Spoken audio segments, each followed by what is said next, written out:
The affirmative speaker claims, and I quote, "Patients are experiencing too great of pain."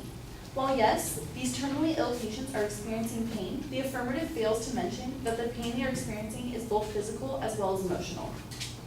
My significance claim is that terminally ill patients are experiencing both physical and emotional pain. However, both are completely controllable. There is absolutely no need to use physician-assisted suicide against these patients.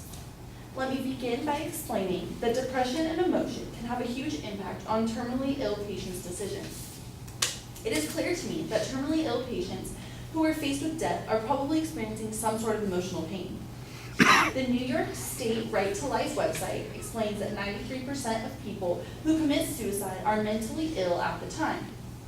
And then the site goes on to explain that in a study of 886 people who were all rescued from suicide, only 3.84% later went on to attempt suicide again. This goes to show that saving people from their intended deaths and helping them to recover from whatever has emotionally gone wrong in their heads can help them live a longer and more meaningful life. New York State Right to Life again goes on to explain that, quote, "Fewer than 1 in 4 patients who were terminally ill expressed a wish to die, and all of those that did had clinically diagnosable depression." In response to this, suicidologist Dr. David C. Clark observes that depressive episodes in the seriously ill are not less responsive to medication than depression than others. This means that although terminally ill patients may be depressed, their depression can be solved and helped just as easily as depression in any other person, terminally ill or not. To continue, and as I stated before, many terminally ill patients may be experiencing different levels of physical pain. However, this can also be controlled. Washington Medical Association explains that, quote, "Adequate interventions exist to control pain in 90 to 99% of patients. The problem is that not all medical personnel employ current methods and medical technology for pain control and management.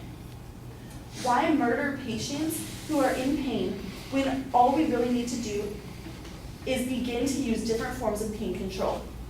As the affirmative believes, and as most advocates of physician-assisted suicide believe, the terminally ill patients are in a great amount of pain. But that is not right. An article by the Disability Rights Education and Defense Fund states, "All but one of the people in Oregon who were reported to have used the state's assisted suicide law during its first year wanted suicide because of pain, but for fear of losing functional ability, autonomy, or control of bodily functions. Therefore, pain is both the emotional and in both the emotional and physical sense are not adequate reasons to legalize physician-assisted suicide."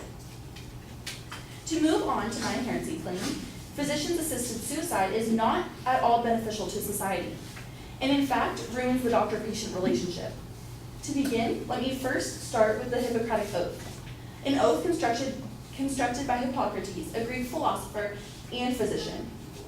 This oath is to this day still used by physicians everywhere and should be necessary to follow. It states, "I will keep the sick from harm and injustice. I will neither give a deadly drug to anyone who asks for it, nor will I make a suggestion to this effect." To be a doctor and to be for physician-assisted suicide is to completely go against the Hippocratic Oath, which seems absolutely uncalled for and unnecessary. The affirmative believes that physician-assisted suicide would be beneficial to society, but in what ways? It would only completely undermine the doctor-patient relationships that physicians need to maintain with their patients. Dr. Ryan T. Anderson states, "If compassion justified us in giving a lethal prescription to a terminally ill patient on request to end their suffering, it would equally justify us in giving them a lethal injection, particularly if they were physically unable to commit suicide. It would also justify us in giving a lethal injection to a terminally ill patient who is incapable of making a request. This completely violates human dignity and worth," which Dr. Ryan T. Anderson later goes on to compare this cruel, unjust act of physician-assisted suicide to the Declaration of Independence, which states, "All men are created equal, that they are endowed by their Creator with certain unalienable rights, that among these are life, liberty, and the pursuit of happiness.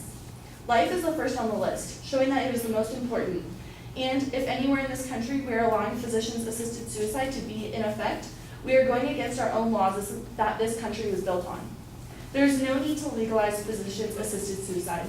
It will not help society, and it will ruin the trust that patients have in their doctors.